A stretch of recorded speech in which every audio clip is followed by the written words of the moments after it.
Who's going to win the Border-Gavaskar? I wasn't even looking when you said that.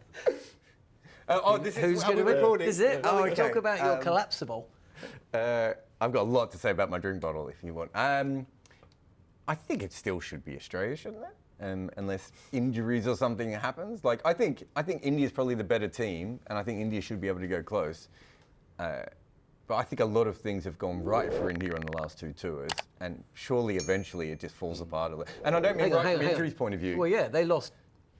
How many players 4 years ago played all 5 tests? No, I mean 3. Yeah, it wasn't many, and one of them was Rane, right? Who's now a county cricketer. But I think if you look at it, what I mean by go wrong right. with that, by the way.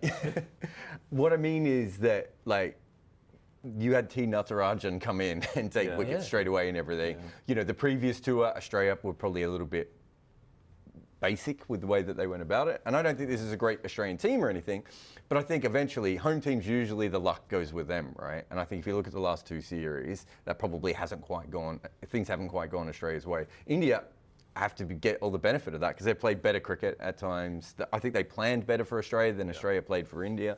And I think there was a lot of, do you remember Tim Payne with all the sledging of like, when we get, it's just like, just play the cricket here and now. Let's stop telling us then in a couple of weeks it's going to be harder on us.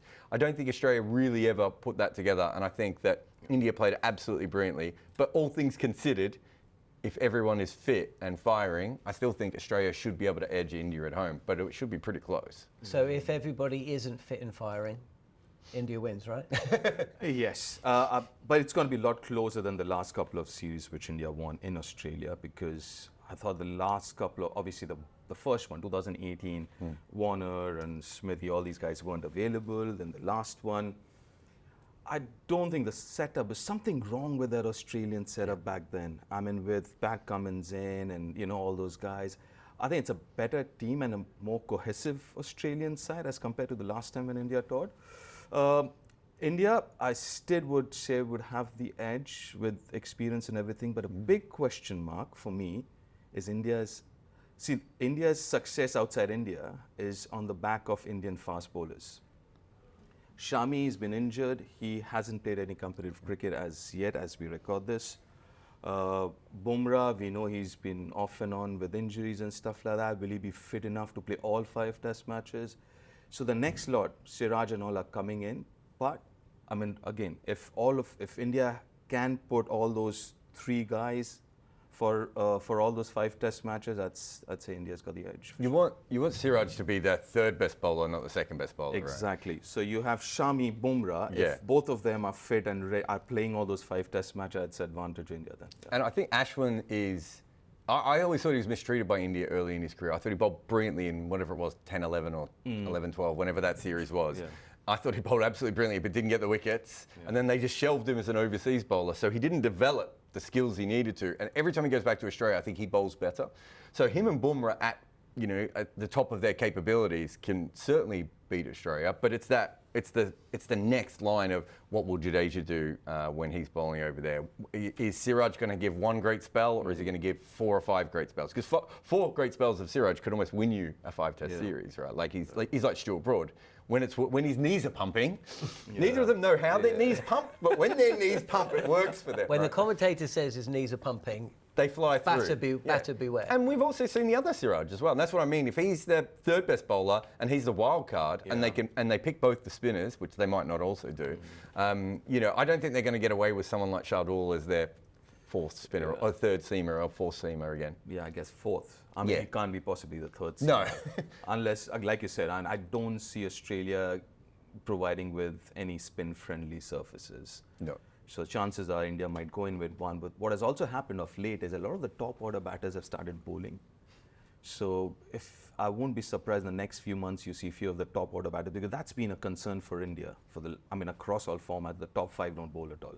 Top 6 don't bowl at all. So off late, last few months, you've seen a lot of these batters who are starting to give it. So I see 1 spinner, 1 seam bowling all-rounder. I don't know whether Hardik is there for red ball cricket as yet or not. They might be, I'm sure behind the scenes, they might be pushing him to see, if you can play the Australia series, forget about series in India and stuff like that. because this is going to be a marquee series. This is going to be a huge series. No two ways about that. They've got 10 tests across Australia and England, right? Yeah. That's right? Yeah. It's 10, isn't it? Yeah. If you can get Hardik for 6 of those, I think that's huge, right? And we haven't seen it, and we don't know what state he's in and whether he wants to play it or whatever, but he's probably much more, especially when you think of Shardul. Shardul makes more sense in England when the ball's swinging, and where in Australia, you want the guy who bowls 88 miles an hour who can give you a couple of bounces and you know, a bit of a, what they'd say in Australia is chop-out bowling, right? Like the dog spells, right? And he doesn't have to bowl heaps, but he has to bowl enough.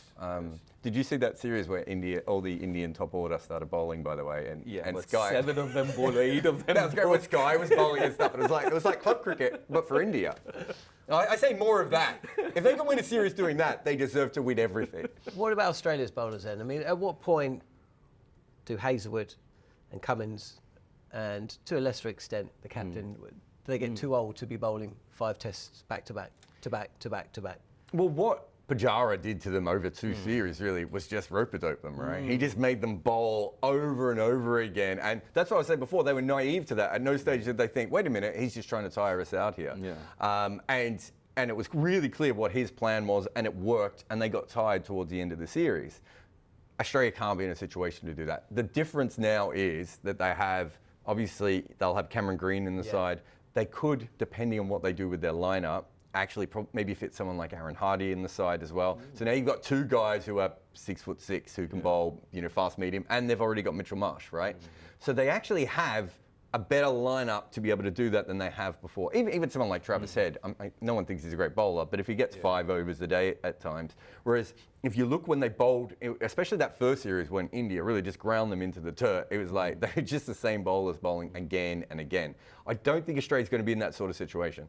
The question for Australia is probably the 3rd seamer though, isn't it? Like Mitchell Starc, they tried to teach Mitchell Starc the wobble ball, and for about 2 months it looked like he perfected it, and then it's fallen off. And because he tried to learn the wobble ball, he doesn't swing it anymore. So there's no point giving him the new ball, but he's also not a good first change bowler. So he started bowling the 3-cutter wobble ball, which is the one from New Zealand, right? That variation, which is what Siraj bowls as well. If he can bowl that at 88 miles an hour, left arm, 6'7", right? I think he's still a really important bowler. But if he can't do that, where does he fit into that Australian side? And I'm not sure they have, you know, Joe Richardson is obviously an incredible talent, but he's never fit. I'm not sure they have a great 3rd seamer if Mitchell Starc isn't going to step in, depending on how they feel about Scott Boland. And England played Scott Boland pretty well. Okay, so that's the bowlers. And we've touched on spin, but what about the batters? Do you think India will be happy to go to Australia with Steve Smith opening? That's the big question, the balance of the team. Do you expect him to be dropping down the order? Listen, Steve Smith opening, I think if you're an Indian, you'd be happy to see him open. Agreed? You don't want to see Steve Smith batting at 4 or down the order, because, I mean, it's baffling. Have you're like an international cricketer. Can you think of another situation where a guy has just suddenly gone late in his career? Do you know what? I've done everything else. I'm going to give this a go. Yeah, I mean, almost peak of his career. He's done so well over so many years, batting at that number. Starting to open, and it's a different ball game. You know, anyone who's played any level of cricket would tell you middle order, and especially red ball cricket and opening, are 2 very different jobs. When you're coming into bat with 20 overs at least, 25 overs bowled, and or coming into bat with a new ball, very, very different. And I bumped into him recently. And I was like, you opening, what's that all about? And he was like, yeah, I said, okay, and I did ask him, are you going to open against India as well? He said, yeah, I'm thinking about it. I said, yeah, you should open, why not? you should open against India. Because it's quite baffling. It's not that I can understand he's not scoring runs and you're trying to still find a place for him. But usually they drop down the order. And that's true. That again is so true. But then I can still understand if you're not scoring runs, that's the only spot available. We can only fit you in there, so why don't you try that position? But that wasn't the case, was it? I don't know. I've found it very, very surprising. When I read it, I was like, what's going on here? I've heard other teams doing it, but not Australia. There is a plan behind everything that Australia has done over the years. It's just weird to, I think Cameron Green's a really good player. Yeah. But I don't know if Cameron Green is a bang-on future great. Like he might be. I think he's got some technical deficiencies. We saw him play high pace in the IPL and look a little bit out of it when he went up against Mike Yadav. Like there's some issues within his batting against spin and against pace at times. And it's like, so you're moving so that you get the most out of Cameron Green, when actually they've got another guy in Aaron Hardy who could bat further down the order, and they've got Mitchell Marsh who already bats further down the order. You don't need to all necessarily do. It's a very confused thing to do. And look, to be honest, everything he's done in his career kind of hasn't made sense, right? Like if you go back and you look at Steve Smith, and you know Trent Woodhill was his batting coach here, and Trent Woodhill, all that Trent ever said to him was, just keep doing it your way because it seems to be working. There's a part at which I just back that, and the fact that he almost batted through, and carried his bat in a loss, didn't he, against the West Indies? So he's played one good innings, but it doesn't make any sense to me. And the other issue is now they're talking about Travis Head potentially opening ahead of him, who also doesn't really want to open, who's just got really good batting down the order as well. And Usman Khawaja, my guess is, and I'm not reporting this, but my guess is might be easing off in his career. So they might have two opening spots coming up. It just feels that's the bit I think is a little bit fragile. Once you get to that sort of, Travis Head, Mitch Marsh section, there's a real strength because those two seem to be seeing the ball better than anyone else in the world at the moment. But you've got to get to them. You don't want Bumrah to have you 3 for 30 in every game, right? So I went Australian then, 30 for 3. So with the other thing with someone like Steve Smith, who's so eye-hand coordinated player, who's not, I would say, technically orthodox. So when with age and with the reflexes kind of leaving you a little bit, the dip is quite drastic. As compared to people who are a little more orthodox with their technique. And while that's happening in your career, he's not getting any younger, might be in final stretch as far as career is concerned. It does not also, from that point of view, make sense you going in and opening the innings where your technique would be challenged a lot more than when you're batting in the middle order. Right? And let's say Bumrah, whoever it is, bowling, forget India, it could be anyone else. You're definitely more challenged, your technique is more challenged if you're batting top of the order as compared to middle. I mean, the ball's harder. It just moves quicker. Listening to the noise, I think Khawaja's come out and kind of suggested he'd rather that Steve Smith batted a little bit down the order. So I think Steve Smith will be batting at 4. We shall see. If he does, though, of course, they do have the other problem.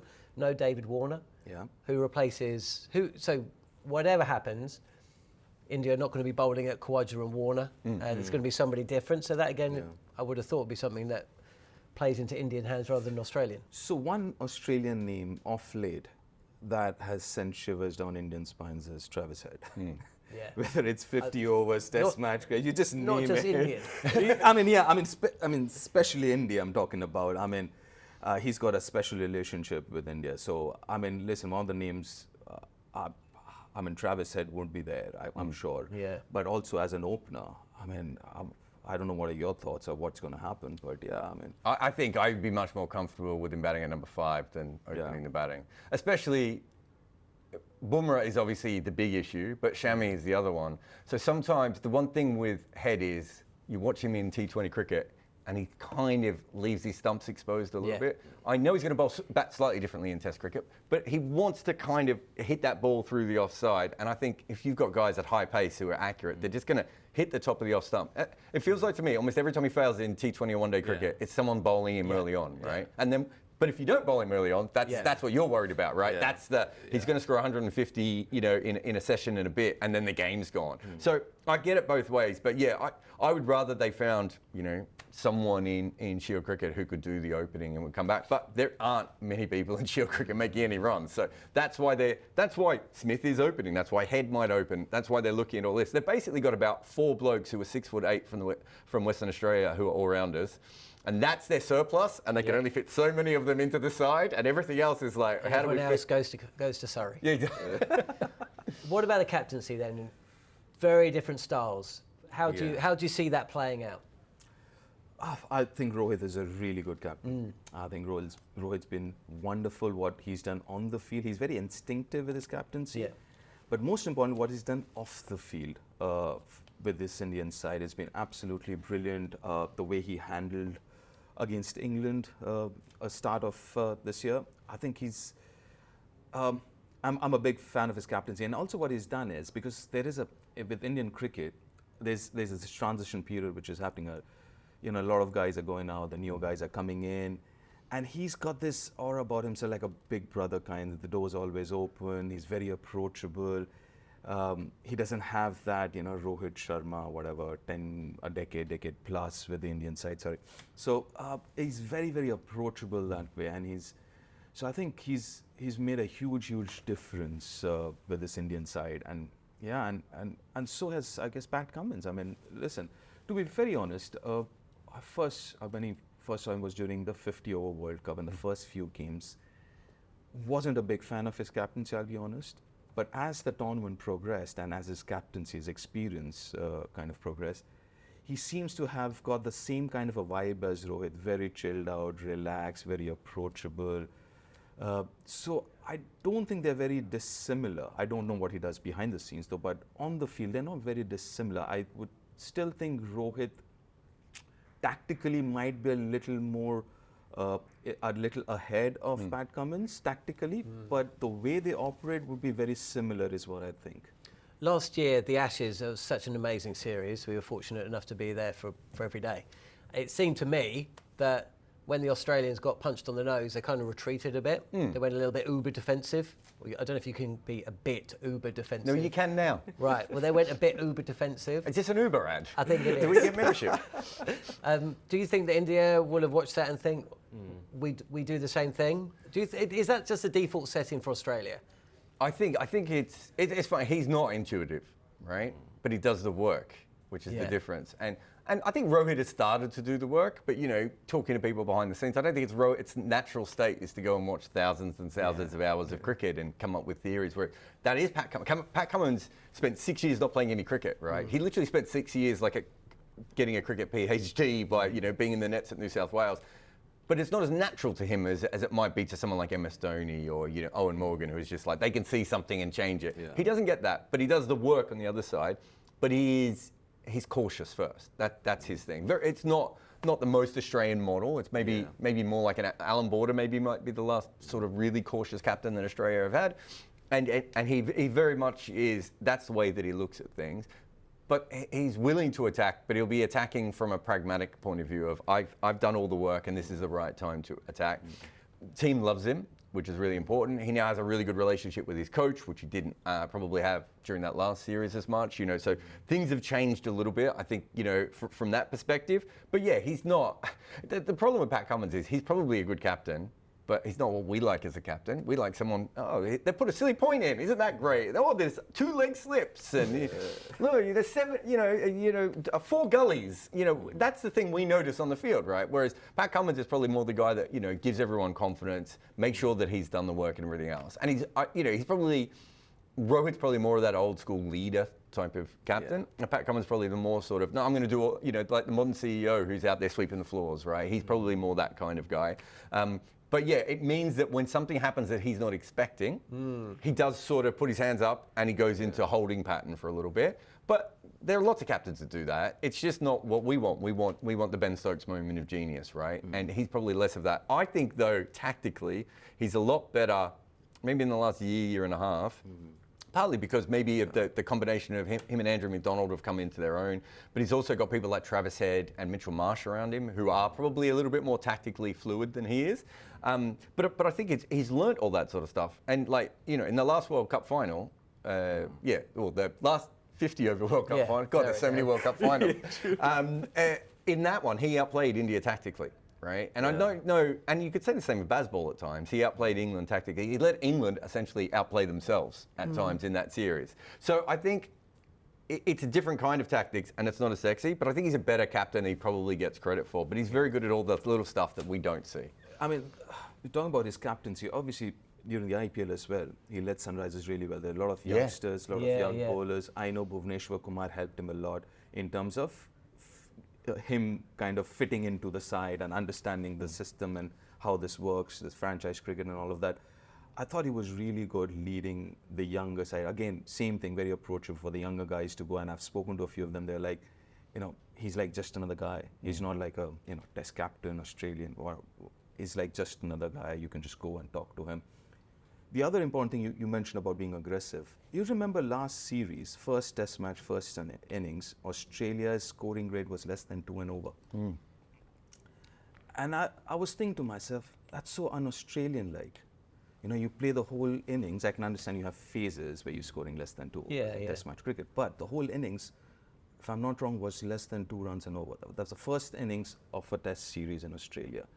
And that's when I thought something's not right with this Australian side. And that's where being aggressive or being defensive, that mindset, how you get into a big series like that, and being part of, I've been part of an Australia series, I know, it makes a huge difference. That first innings, first Test match, first day, the mindset that you take the field with is such, I mean, sets the tone for the rest of the series. It's interesting because when Australia went to New Zealand, they got away with a win. Cameron Green played a ridiculous innings. Yeah, stole that test. Absolutely, fantastic innings. But I think after 40 overs, Australia were like 80 for 4. And I thought to myself, I don't think that's ever happened before, that they've gone to New Zealand and batted as slowly. And it's not like they were 10 for 4. Yeah. They were 60 for 1. Yeah. They invited the pressure onto themselves. Yeah. So I'm not quite sure I understand this Australian team in the way that I've always understood an Australian team. I think if you look at them, he's very, and you count the Sunrisers in here as well, he's very good at backing the team at certain time, the players to do what they do. And so I think you sometimes get an Usman Khawaja knock where his strike rate is 30 or 40. Yeah. And he's still there at the end of the day, and it's fine. But you also get the Travis Head knocks. Yeah. So I do think that Cummins is better now than he was maybe when he took over the job of like, this player plays like this and this player plays like that. I think he was maybe a little bit more dogmatic before of, he went to Pakistan and he literally said, we see this as one 15-day test. Right, and they ground out the first 2 tests, and then they got home in the third one. So he was right. Yeah. But then England went over and just like, we're just going to smack him in the face. Yeah. Right. And realistically, he probably had a team where he could have done something similar. Yeah. Right. But he wasn't looking at it now. Whereas I think now he would probably go, okay, well, Uzi, you're just going to bat all day, and then if you fail, hopefully Marnus bats all day. But when Head and Mitch come in, they're just going to smack the ball everywhere. I think he's a bit more adaptable in that way. So, I mean, you look at, they're probably in T20 cricket at the moment, the team most likely to score 250 in international. And that's under his, I know he's no longer the captain, but that was under his watch that all sort of started to change. And so I do think there is an element of them going forward. But yeah, it's not as cohesive as the Bazball strategy, right? Or, some of the other teams that have a strategy. I think it's a little bit more in each individual he kind of backs, which is, I think, his strength as a leader. David Warner was a captain of Sunrisers. Yeah. Did you ever speak to the players? What was the difference between him as a captain and Pat Cummins? Huge, massive difference between those two guys. I think where David Warner kind of, lost that dressing room was the way he interacted with a lot of the domestic Indian players, I believe. I mean, you've got to understand they are domestic Indian players, they aren't international players. So you've got to kind of temper your expectations a little bit. And I think, and the way, so obviously, and there is always a cultural difference. When you go to India, there would be a certain cultural way that those, I'm talking about, when I say culture, I'm talking about the cricket culture there. There's a certain way of doing things. When you go to Australia, when you go to England, all these countries have a different system in place. And you can't shock the system straight away. So you're going to ease your way into it. I think that's where he kind of had issues with. But Pat Cummins is a very different kind of a personality. He's more laid back, easy. And I think that's the best thing, because having covered the whole of the IPL and covered few games of Sunrisers, you could see the first couple of games, it was predominantly, he was a captain, was predominantly Bhuvneshwar Kumar who was setting the field, talking to the younger guys. And slowly as the tournament went in, you could see him getting more involved, and then Bhuvi kind of stepping back a bit. So I think he's very smart in how he fits himself into this situation or any situation. And that's where I think the more you see of Pat Cummins as a captain, you see that he's improving. Might be, again, tactically, he's learning things. And I think what you said was so right. He's not a natural leader or a captain. So he's learning and he's growing into that role, I guess. Emotionally intelligent. Yeah, very. Yeah. Thank you very much. Brought to you by Uber. On AM, on DAB, via the talkSPORT app and on your smart speaker. talkSPORT.